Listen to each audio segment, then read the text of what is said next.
Welcome back mga kaaldab. Ito na naman po ang inyong lingkod, si Mr. Destiny. At magbibigay po tayo ng pinakamainit na update po ngayon sa social media mga kaaldab. Ito yung nakakatuwa po mga kaaldab na update natin sa mga Alden fanatics na lagi pong dumadaan at bumibisita po sa channel natin. Di po ba? Ito yung katotohanan mga kaaldab na pagdating po sa pagbibigay ng update, 101% po tayo. Alam ko naman po mga kaaldab na bihira lang at ito'y para po talaga sa kumpanya ni Alden Richards na kung saan nga po talaga mga kaaldab napakaraming sumusuporta at napakarami pong nagmamahal. Di po ba? Kaya nga po kitang-kita naman po natin kahit naman po sa Twitter celebrity trending pa rin po si Alden Richards. Di po ba? Although sabihin natin na may mga kakompetensya pero pag Alden Richards yan eh. Di po ba kahit saan po natin isipin, kahit saan po natin tignan, talagang pinagpepestahan, di po ba?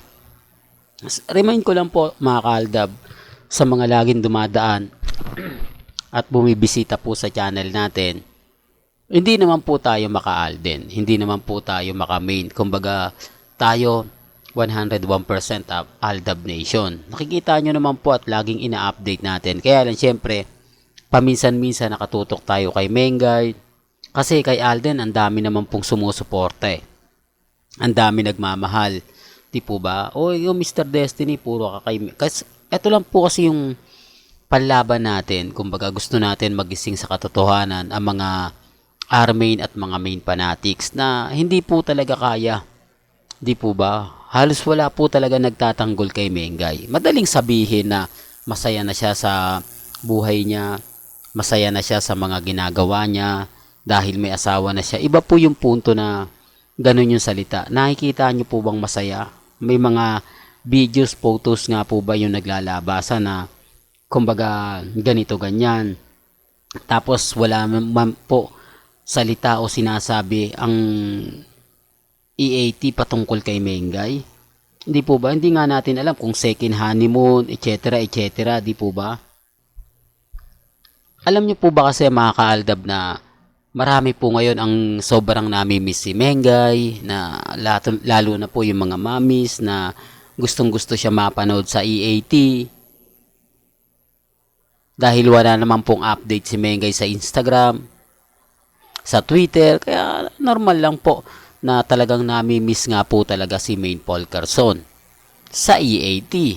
Di po ba? Pero bago tayo magtuloy at bago natin ipagpatuloy itong mga maiinit na kaganapan po kina Alden at kay Main, kung bago ka lang sa channel na to at isa kang true-blooded Aldab Nation na nagmamahal po kila Mengay at Isoy, tama po ang channel na pinuntahan mo, kaya consider na po kitang bagong subscriber at wag mong kalimutang i-share ang mga video po natin sa mga mami, sa mga titas at sa mga senior mga kaaldab. Remind ko lang sa mga taong nagsasabi po na kumbaga buntis si Mengay dahil nga po hindi nga po daw pinapakita o kumbaga yung buntis na yan, normal na lang po yan. Real talk to mga kaaldab. Normal na lang po yan. Kumbaga, yan ang sinasabi nila kapag wala si Mengay. Yan ang sinasabi nila kapag kumbaga may mga update para lang po ma-focus ang atensyon ng mga R-main. Sumaya lang po ang mga update po ng mga main fanatics. Kasi siyempre, kung R-main ka, tapos yun yung nababalitaan mo, siyempre masaya ka. Di po ba? Siyempre kahit papaano mawawala yung gusto mong, alam nyo na mga kaaldab, sabi ko nga po sa inyo dito sa channel ni Mr. Destiny, lahat naman po yun nababalitaan po ninyo, di po ba? Lahat naman ng mga gusto nyo malaman, agad-agad naman po natin binabalita. Depende na lang yan sa mga taong magkukomento. Kasi yung buntis serye, kumbaga, wala naman pong pagbabago eh. Di po ba? Nung sa EAT pa lang, buntis daw si Mengay kasi kaya pumapayat, tapos buntis naman si Mengay dahil tumataba, di po ba? Wala tayong tulak kabigin. Lahat po pwedeng ganito, pwedeng ganyan, tapos sinabayan pa nga po ni Christopher Me na oo, ganyan talaga, di po ba? Sinasabi ko lang po ito para po sa kaalaman ng lahat. Kung yun po yung sabi nila, buntis si Mengay kaya hindi na babalik sa EAT, okay lang po yun.